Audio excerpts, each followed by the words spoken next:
In this video, we'll be taking a look at 5 college basketball games happening on January 19, 2026, and providing you with free team picks and total picks for each one of those games, so 10 picks in total. Welcome back to Cash Out Sports. Let's dive right into it. Oh, and don't forget to subscribe and to click the bell icon to get notified as soon as these videos get released, so that you have more time to plan out your bets as we provide these videos on a daily basis. I can guarantee that you'll have all the important information that you'll need on these 5 college basketball games after fully watching this video.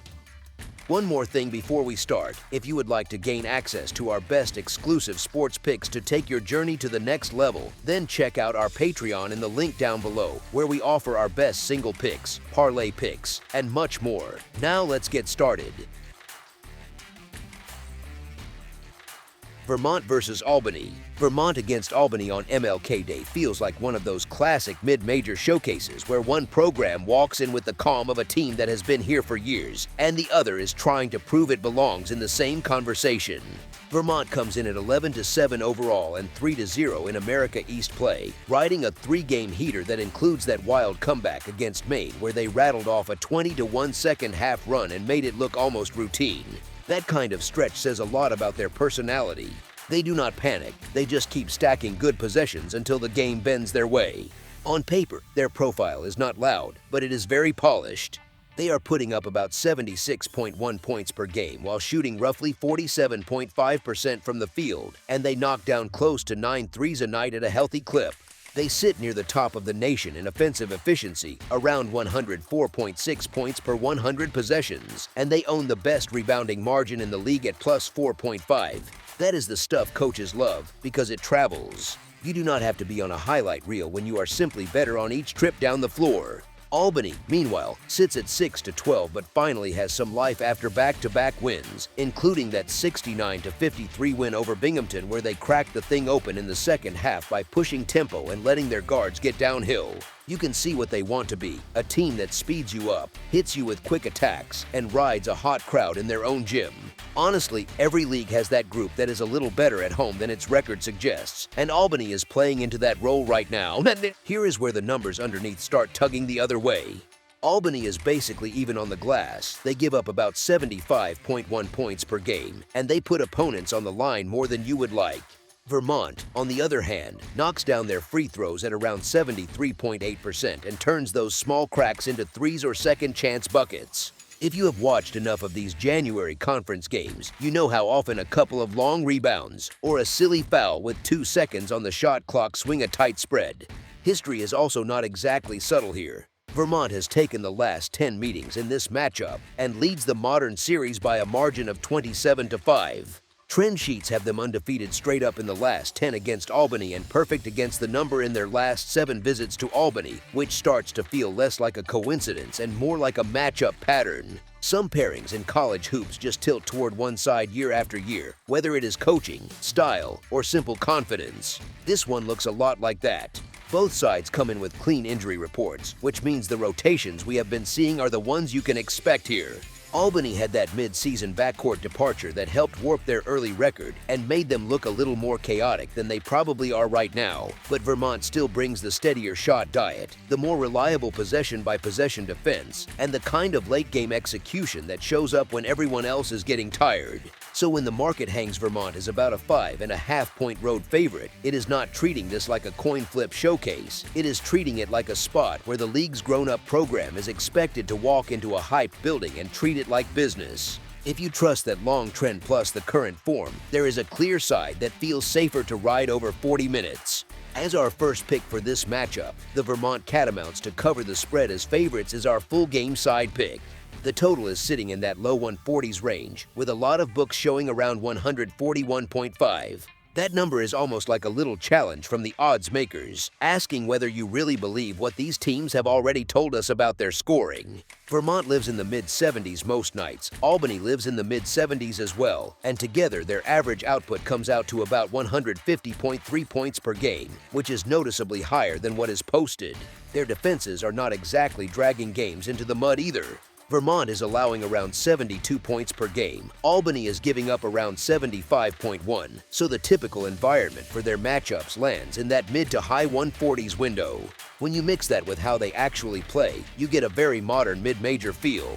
Vermont is knocking down about 8.8 threes a game on more than 25 attempts at roughly 34.6%, and Albany chips in about 7.4 made threes on more than 22 attempts at around 33%. On a normal shooting night, you are flirting with the mid-40s or even 50-plus points from behind the arc alone before you even talk about Vermont's efficiency inside or Albany's guards getting to the rim.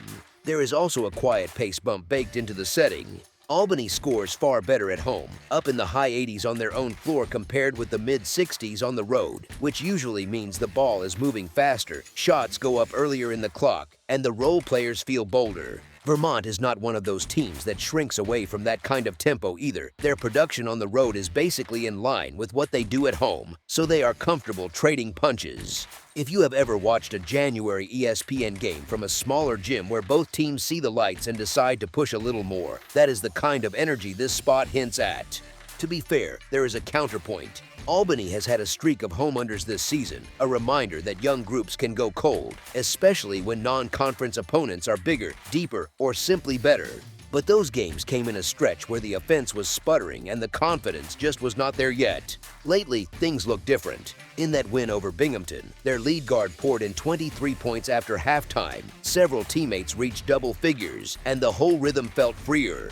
At the same time, trend services have Vermont games leaning toward higher scores, with an over record sitting at 11-5, and 8 of the last 10 meetings between these two programs have cleared the posted total. When you add in the fact that both teams rebound well on the offensive end, with Albany pushing hard for extra chances and Vermont owning the overall rebounding margin, you start to picture more possessions, not fewer. There are no major injuries thinning out rotations, both sides are guard-driven, and both are comfortable firing from deep.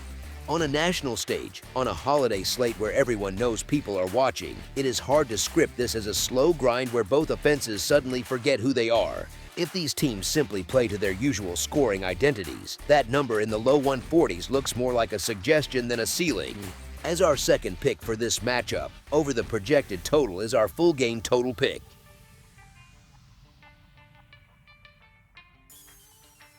Columbia versus Yale. Columbia heads into New Haven with a 12-5 overall mark and a 1-2 record in Ivy play, still feeling that overtime sting from giving up 86 points in a track meet at Brown. They just played a physical, energy-draining road game, got dragged into extra minutes, then hopped back on the bus. That kind of quick turnaround matters, especially in a league where the gyms are small, the crowds sit right on top of you, and momentum can flip in about 3 possessions. On the other side, Yale is sitting at 13-3 overall and 2-1 in the Ivy, back in its own building at John J. Lee Amphitheater, fresh off a 102-68 smackdown of Cornell that felt like a reminder of who was picked to run this league. This is not some surprise upstart. This is the preseason Ivy favorite, with the same steady coaching voice on the sideline for decades, playing like a group that knows exactly who it is. They are putting up 84.8 points per game, hitting about 51% from the floor and over 40.8% from 3, and carrying a scoring margin of plus 12.8, which is the stat sheet way of saying, when they are better than you, they do not just squeak by.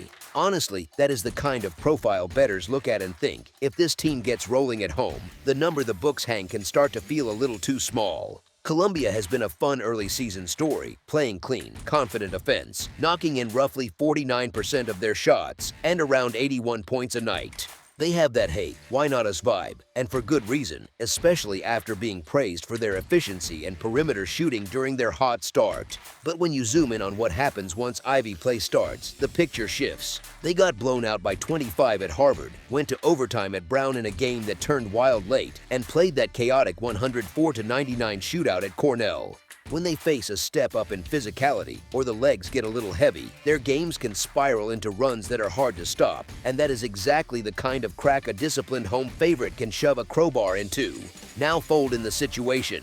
Columbia is rolling into a loud, tight gym 2 days removed from that overtime road war, while Yale is sitting there at home, already humming after dropping 102 points on Cornell. Yale's game is built on physicality, size, and sharp offensive execution, the kind of style that punishes a defense still getting its bearings in conference play, especially on the road. Columbia's own offensive firepower is both their strength and their trap here, because if this turns into a who can punch the paint, get to the line, and keep scoring for 40 minutes contest, the home side has more ways to create separation. It is not that Columbia cannot compete, it is that the most common script has Yale wearing them down bit by bit until that competitive first half quietly turns into a scoreboard that looks a little rude in the final box score. As our first pick for this matchup, the Yale Bulldogs to cover the spread as favorites is our full game side pick. Books are setting a total in the low to mid 150s, which might feel a little inflated at first glance, but then you remember how these two actually live offensively. Yale is scoring 84.8 and allowing 72. Columbia is right around 80.9 scored and 70.8 allowed. So before you even talk about pace or game flow, your rough expectation already hovers right around that neighborhood. That is not an accident. Think about the recent results. Columbia's last 5 totals have landed at 166, 133, 203, 157, and 172. 4 out of those 5 games flew past 150 total points, and the quiet one was still in the 130s when their offense completely stalled out at Harvard. Yale's recent set tells the same kind of story, just with a slightly different rhythm. They have games landing at 170, 136, 123, 180, and 175. 3 of those cleared 170, and even the lighter ones feel like they are one hot shooting stretch away from turning into something much louder. Here is the thing, stylistically, nothing about this pairing suggests a slow, grinding rock fight. Columbia under this new approach is playing with pace and confidence, leaning into efficient perimeter looks and willing to be dragged into 90 or 100-point track meets. We have already seen that they are comfortable in chaos, and sometimes even invite it. Yale is not exactly hitting the brakes either. This season they look more like an offense-first outfit, running their stuff early in the shot clock, hunting high-quality attempts, and proving they can keep putting points on the board even when the opponent gets hot. That 102-78 game against Alabama and the 93-82 win over Albany fit that pattern, where the offense just keeps answering, possession after possession. So when you put all of that together, you get a matchup where both teams feel very live to land in at least the 70s, with one side having a very real chance to sniff the 90s on a good shooting day. It does not guarantee fireworks, nothing in betting is guaranteed, but if you are sketching out the most common version of this game, it looks a lot more like a lively MLK Day scoreboard than a slow defensive slog. As our second pick for this matchup, over the projected total is our full game total pick. St. Joseph's versus VCU. Honestly, this matchup is the classic case where the box scores and the point spread are having two very different conversations. You see St. Joseph's sitting at 11-7 and VCU at 12-6, and on paper that does not scream huge number between two Atlantic 10 teams that share the same league record and occupy the same middle tier of the standings. But the moment you start layering in who these teams are right now rather than just what their records say, you can feel why the books are comfortable hanging a big double-digit number on the Rams at home. St. Joseph's has had a strange season emotionally as much as tactically. They lost their head coach to an NBA job right before the season, brought in a new voice on the fly, then watched their leading scorer Deuce Jones II exit the program in late December after averaging more than 15 points a night through the first 10 games. That is not just a gap in points, it is a hole in personality, late clock creation and confidence, and everyone left has had to rewire their roles on the fly. The Hawks are trying to lean on a new primary core with Jaden Glover-Toscano, Derek Simpson, Dacier Haskins, Justice Ajogbor, and Anthony Finkley carrying the bulk of the usage and minutes, while the depth behind them is still wobbling around injuries and uncertainty. You have Owen Verna still listed out with a hip issue, and Steven Solano and Will Lang tagged as questionable on the latest injury reports, so even if they are available, you cannot really plan on them being big swing pieces tonight. Here is the thing that really matters for the spread. St. Joe's has not exactly traveled well. They have been punched around in some of their tougher road and neutral tests, with that 35-point blowout at Virginia Tech, the double-digit loss at St. Louis, and the high-scoring loss at UNLV all hinting at the same pattern. Once a strong opponent starts stacking stops and runs, the Hawks can struggle to steady the ship away from Hagan Arena. Their record looks decent, but a lot of their better moments have come at home, and their road profile tells you they are still figuring out how to respond when the other team's crowd smells blood. Now drop that into the Siegel Center, which is one of those buildings where sound just seems to bounce off every surface and land directly in the visiting huddle. VCU is 12-6 with an average scoring margin north of 11 points, and they are doing it with real balance rather than one heliocentric star. They are pouring in more than 85 points per game, hitting nearly 10 threes and almost 20 free throws a night, and that combination of made jumpers and constant pressure on the rim is exactly what punishes a thin rotation. Terrence Hill Jr., Lazar Djokovic, Barry Evans, Nike Lewis, and Brandon Jennings all live in that 9 to 15 points per game band, which means any one of them can be the story on a given night. And more importantly for a spread, it is very hard for an opponent to take away VCU's offense by keying on a single option. The scary part if you are holding St. Joe's plus the points is that VCU is doing this while still missing an important front court piece. Christian Fairman remains out on a personal leave with no clear timeline, yet the Rams have not exactly looked shorthanded. They have just leaned even more into length, energy, and pace from the rest of the front court group. So you have a St. Joe's squad that is already juggling absences on their own depth chart, walking into a true road cauldron against a team that wants to press your ball handlers, attack the glass, and play 9 or 10 guys without a drop in intensity. If you have watched a 10 hoops for a while, you know how that script often goes. It looks close for 10 or 15 minutes, then the home side ramps up the pressure, the building gets loud on a couple of back-to-back threes, and suddenly that respectable underdog is staring at a double-digit hole with a lot of time still on the clock. There is also the quiet reality of the matchup history. VCU has won 8 straight in this series, and a bunch of those have not exactly been last possession thrillers. We have seen multiple double-digit finals and a general theme of the Rams being the physically stronger side over 40 minutes.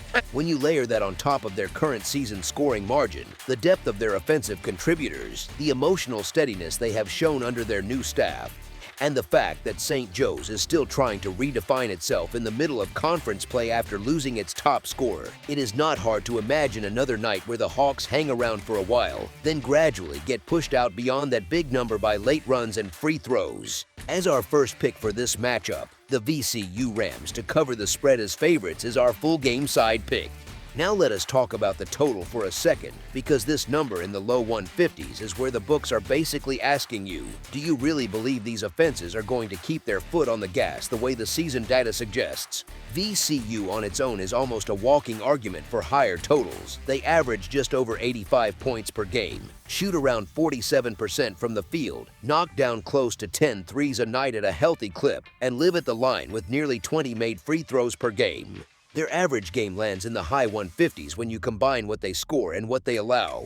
And if you have watched them at home, you know those offensive explosions are not just padding against bad opponents. They have already played home games, finishing 100-79 against Rider, 105-83 against American, 84-58 against Niagara, 93-80 against Duquesne, and 89-82 against St. Bonaventure. St. Joe's actually fits surprisingly well into that kind of script, even if their own scoring numbers look more modest at first glance. They are averaging around 74.5 points per game on about 42% shooting, and the headline with them is volume from deep. They have already launched more than 483s while making only 28%. That is the kind of profile that can look ugly in stretches, but from a totals perspective, it is sneaky friendly. You get a ton of possessions that either end in a quick three or a long rebound that fuels transition the other way, and when the shots actually cooperate for a night, the scoreboard can spin very fast. We have already seen that movie a few times, like the 97-90 overtime win against Duquesne, the 99-85 game at UNL5, and the 102-79 loss at St. Louis, all of which comfortably cleared tonight's posted number. Defensively, neither team is exactly building a tax audit level grind. St. Joe's is giving up over 72 points per game, with opponents hitting 42% from the field and about a third of their threes, which is solid but not suffocating, especially when their own offense is stretching the floor and creating longer rebound runouts. VCU, for all of their havoc and energy, still concedes just over 74 points a night, and when you look at their high major opponents, the pattern is not that they completely shut teams down, it is that they are happy to trade baskets as long as their depth and pace eventually tilt the math their way.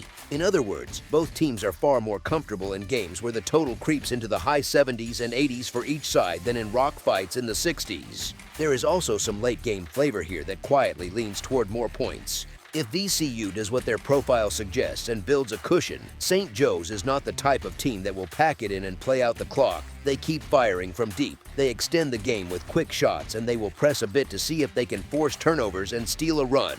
On the flip side, if somehow the Hawks are the ones hanging around or even sneaking ahead, VCU has enough creators that they can turn the game into a foul fest in the final minutes as they attack the rim and force the issue at the stripe. Either way, you get a game script with a decent chance of turning the last 2 minutes into that familiar sequence of quick threes, timeouts, and free throws that are absolute gold if you are holding a ticket on a high total. As our second pick for this matchup, over the projected total is our full game total pick.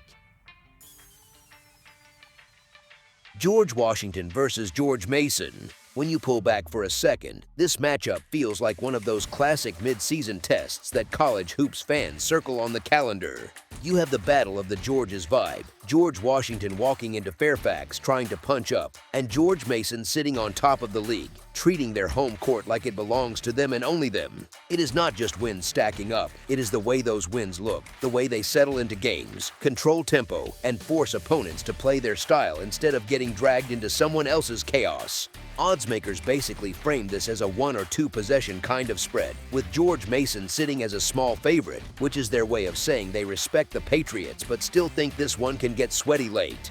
That is fair on paper, but here is the thing. Paper does not really capture what it feels like when you step into that building and realize Mason almost never lets visitors walk out happy. They have piled up 17 wins in their last 18 overall and have turned home games into a habit, 32 wins in their last 33 there, and perfect so far this season in front of their own fans. That is not a cute trend, that is a pattern, and patterns matter when you are trying to guess who actually handles late-game pressure. What really makes Mason interesting is that they are not just riding some wild shooting heater. Their whole setup is built on balance. They are comfortable in a slightly slower game, roughly in that high 60s range in possessions, and they pair a strong, efficient offense, right around 1.15 points per trip, with a defense that keeps teams in the high 60s on the scoreboard and does not send people to the free throw line as often as their opponent tonight.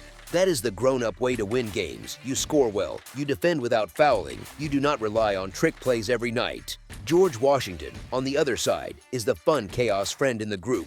They want more possessions, closer to the low 70s in pace. They stretch the floor, they shoot with confidence, and they attack the glass so they can turn misses into extra chances. That style has them putting up about 86 to 87 points per game, and their offensive efficiency is slightly better than Mason's, which is why they always feel live, even when the matchup looks rough. If you like up-tempo basketball, they are the team you keep on one of your screens while you pretend to answer emails. The trade-off for that freedom, though, is on defense.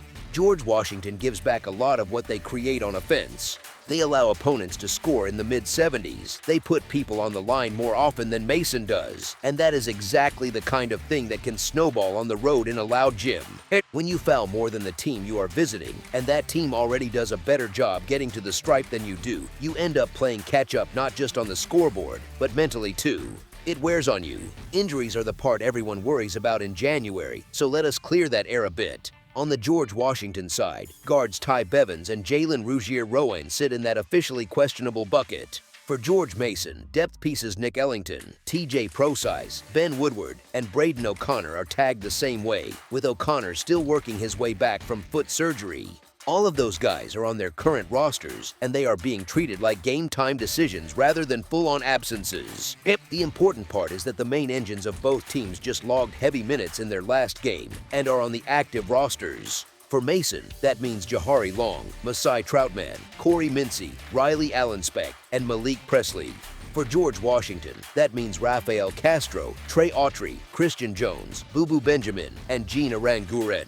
So the skeleton of how these teams actually play is intact. You also have a little history tugging this matchup in one direction.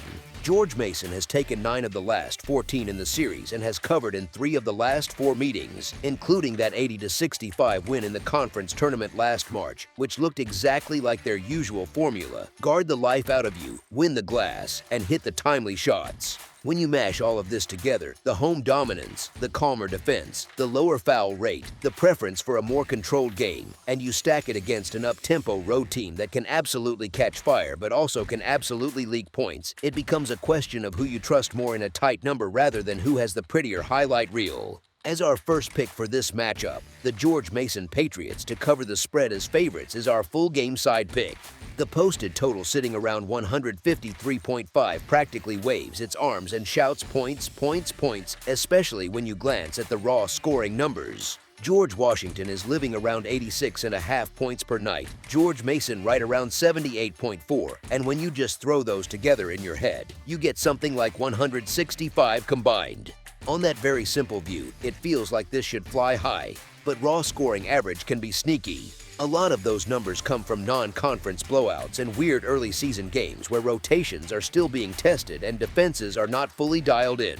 If you look at how these offenses really behave, you get two very efficient groups, George Washington around 1.18 points per possession and George Mason around 1.15. The real fork in the road is pace.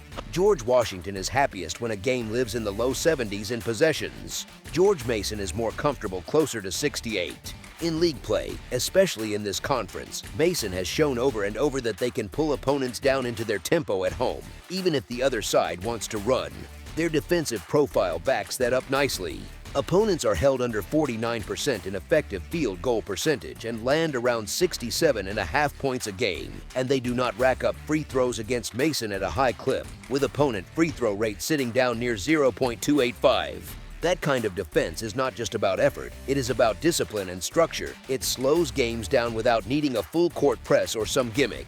George Washington's defense, honestly, is a little better than its reputation if you only watch the shootouts. They still allow around 75 points a night, but they hold their own on the defensive glass enough to keep opponents from turning every miss into a second chance party. And here is a small reality check. Despite all the fireworks, George Washington's last 10 line games have produced 4 overs, 5 unders, and 1 game without a posted total. That is not exactly a pure track meet profile. George Mason's last 10 lean a little more to the high side at 6 overs and 4 unders, but if you zoom in on their recent conference stretch, you see more nuance. They had 2 very clear unders, 61-50 against Rhode Island and 67-58 at Fordham, and 2 overs that needed both offenses flowing most of the night to get there. Head-to-head, the last 10 meetings between these programs land at 5 overs and 5 unders on the total. And that was with some lines that were set lower than this mid-150s number that we are looking at here. So the books have adjusted upward to account for George Washington's faster style and the jump from Mason's offense this season.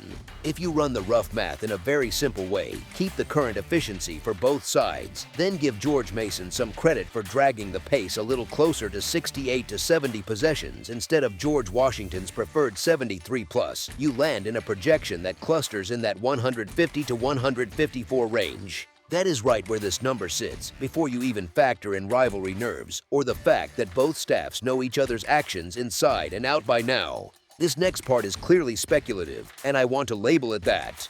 Games like this, where there is tension, scouting familiarity, and a lot of eyes watching, tend to lean toward longer possessions, more set pieces, and a few extra contested jumpers late in the clock. It is not that the offenses suddenly forget how to score, it is that every trip down the floor feels heavier, which can quietly shave a few buckets off the final total. So you get a game that still has big runs and some fun sequences, just not quite as many points as that shiny number suggests. As our second pick for this matchup, under the projected total is our full game total pick.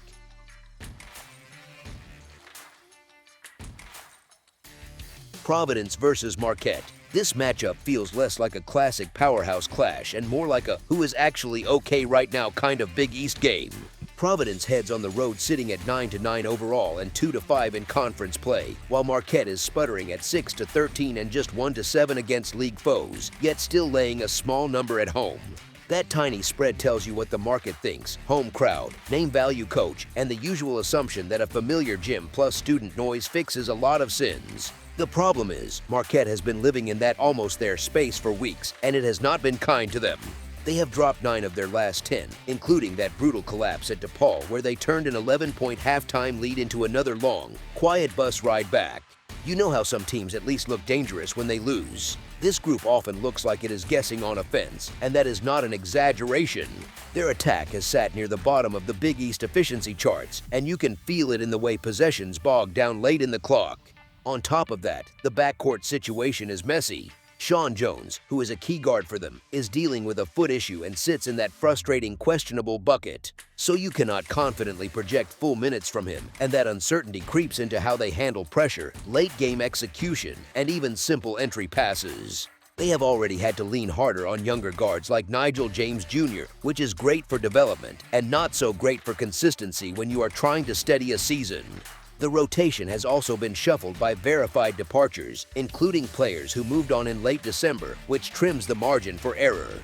When a team this fragile loses even one steady body from its usual mix, it shows up not only in the box score but in the body language. You see more forced shots, more your turn, my turn, possessions, and fewer clean, purposeful sequences. Providence walks in with a very different identity. They play fast, they score a lot, and they give plenty back on the other end. The Friars are hanging around the high 80s in scoring on average, which is top tier nationally, but they also allow opponents to live in the mid-80s, which will make any coach reach for the stress ball. Their pace sits near the top of the country, and you can see it as soon as they secure a rebound. Heads up, ball ahead, wing sprinting. What makes them interesting in this spot is that they have not been just a track meet team lately. In that win over Creighton, they proved they could handle a physical, high-pressure game and still find enough poise late. And they did it without their top scorer, Jason Edwards, who has been sidelined with a foot issue and remains listed as questionable. We cannot claim to know if he will play, but we do know this. The last time out, his teammates showed they can carry the scoring load without him. Their depth has been more than a buzzword. Fresh faces like Stephon Banks, Jameer Jones, and big man Uswinner Hunwonsa have all stepped up, stuffing the stat sheet and giving Providence real size, energy, and scoring punch from different spots on the floor. Jalen Sellers adds that veteran, composed presence on the perimeter, the kind of player who can calm a possession or turbocharge it, depending on what the game needs. That combination of proven production and emerging contributors gives Providence options that Marquette simply does not enjoy right now. Context matters too. Providence has been slogging through a nasty conference run that has already included St. John's, UConn, Xavier, Villanova, and Creighton in a short window. You learn quickly in that stretch or you get exposed. Even at 9-9, this is a team that has been forged against high-level competition and has managed to stay afloat. Marquette, on the other hand, has not turned close calls into confidence. They have turned them into more frustration. So when you stack it all up, you have a deeper, faster, more dynamic offense catching points, going up against a home team that is still trying to figure out who runs the show, how to close games, and where its reliable scoring lies. The crowd will help, sure, but noise does not fix weak spacing, tentative drives, or a thin rotation. In this kind of matchup, the supposedly scruffy road dog starts to look a lot more live than the record suggests. As our first pick for this matchup, the Providence Friars to cover the spread as underdogs is our full game side pick. The total number in this game sits sky high, one of those totals that almost feels like a dare. It is the kind of line you usually see in a game where the book essentially shrugs and says, "Fine, if you want the over, pay a premium for it." And honestly, you can see why they posted it so high. Providence has been an over magnet for a while now. In their recent line games, most have flown past the posted number and not by a point or two. We are talking blowouts of the total against teams like Brown, that instant classic against Butler that looked more like a pickup game, and that wild one against UConn that felt like it never slowed down. Even the Creighton win followed the same script, with both teams trading punches and the scoreboard racing right along. The only notable exceptions in that recent stretch were more grindy battles against Seton Hall and a trip to St. John's where things stayed relatively contained. So if you just scroll through recent results on an app, the pattern screams points, points, and more points. That is exactly how a total creeps up to this range in the first place. The market keeps nudging it higher, and the games keep clearing the bar, so here we are. Here is where the story gets more complicated.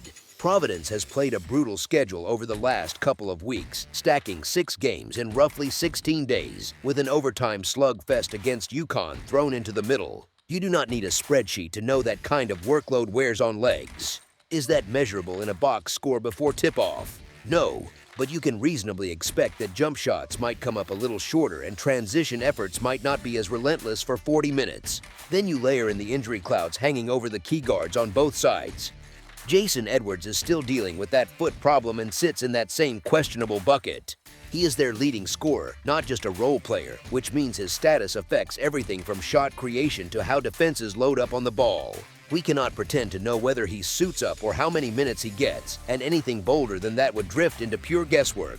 On the Marquette side, Sean Jones is in a similar situation. He has already missed time because of his own foot issue and is again labeled as questionable. When your primary handler or one of your main initiators is not a sure thing, even a naturally up-tempo team can get a little cautious. You see more conservative sets, more walk-it-up possessions, and fewer clean early clock looks. Now, Marquette's season numbers tell their own story. They have been scoring in the mid-70s on average, while giving up around the upper 70s. That is not exactly a defensive clinic, but it is also not the kind of high octane. Every possession is a sprint profile that automatically justifies a huge total all by itself. Their recent outburst against DePaul looked like one of their better offensive nights, with strong three-point shooting helping them crack 80. Expecting them to replicate that performance immediately, even back at home, slides into speculation. Providence, for its part, still loves to run, and the pace numbers back that up. But if you listen to how their recent games have been talked about, there has been a clear emphasis on better contests, sharper rotations, and at least a gesture toward getting stops. You could see that mindset in the Creighton win, where they still scored plenty but also showed some willingness to dig in when it mattered. They are not suddenly a defensive juggernaut, not even close, but they are not just trading layup lines on every trip either.